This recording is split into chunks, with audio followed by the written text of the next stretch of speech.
Hulikam ang panghablot ng cellphone ng isang lalaki sa Antipolo City.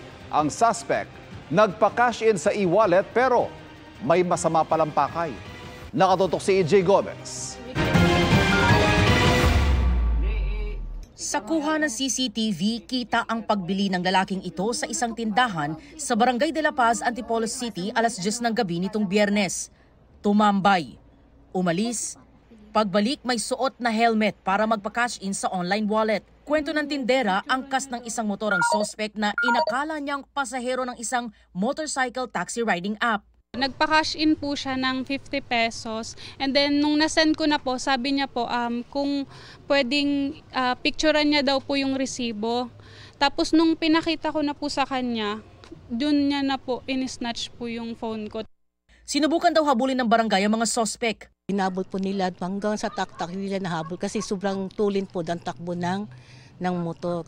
Nagkakahalaga ng 13,000 pesos ang natangay na cellphone na naglalaman ng 2,800 pesos sa online wallet nito. Pinaghahanap na ng mga otoridad ang mga suspect. Paalala sa mga tindahang nag-o-offer ng cash-in sa mga online wallet. Huwag nilang ibigay yung cellphone. Halimbawa, hingi po sila ng picture confirmation. Kung gusto nilang picturean, kunin nila yung cellphone ng customer para sila na mag-picture. Para sa GMA Integrated News, EJ Gomez, nakatutok, 24 oras.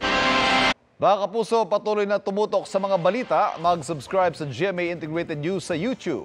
Sa mga kapuso abroad, samahan niyo kami sa GMA Pinoy TV at www.gmanews.tv.